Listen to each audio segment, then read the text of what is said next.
Hi Sojourners, I'm making this little video to talk to you about a change that is happening in our worship service. We will be adding the passing of the peace to our service. This will give us an opportunity for just a brief amount of time during our worship to see one another's faces and hear one another's voices. In order to do this, we have to switch from using Zoom Webinar to Zoom Meetings.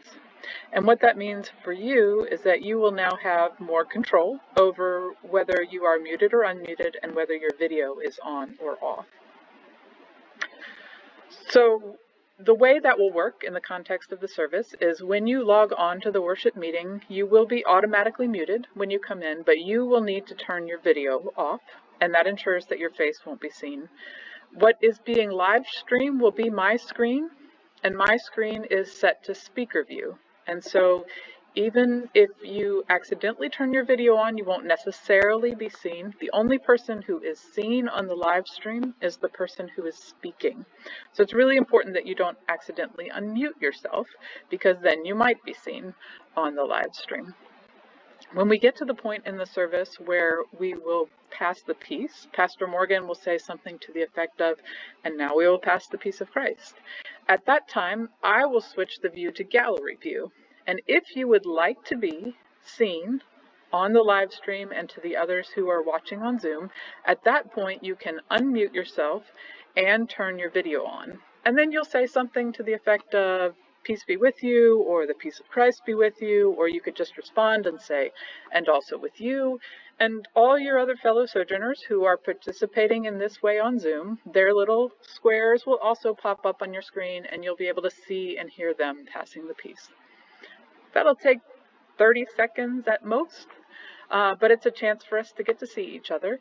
And after that is over, I will return us to speaker view, and at that point you need to turn off your video and mute yourself so that, again, you are not seen for the rest of the service.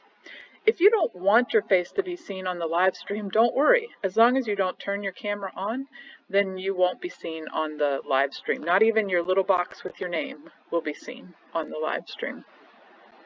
We would love for you to participate, and we are also really happy for you to continue to worship without your face being seen on the live stream.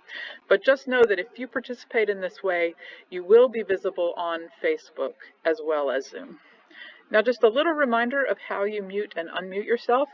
Here's my cursor. I hope you can see it. If you look down here, this isn't actually going to mute me because the software I'm using to record this, but you can see that I'm muted. And now it's unmuted. You can also turn your video off. And now turn your video back on. So as a reminder, when you come into the service, the settings are set up so that you will automatically be muted. But once you come in, you need to just confirm that you've got that red dash over the mute, and then hit the stop video so that your video goes off. And when it's time for the passing of the peace, you will turn your video back on, and then you will unmute yourself. Say your bit for the passing of the peace, and then turn your video back off and mute yourself again. So I hope that that helps and clarifies. I know this is only a few seconds of interaction on a Sunday morning, but what we hope is that being able to see the faces of your fellow sojourners and hear their voices helps us remember that we are all part of one body of Christ, that we are joined together even as we need to be physically distanced from one another. So I look forward to seeing your faces on Sunday.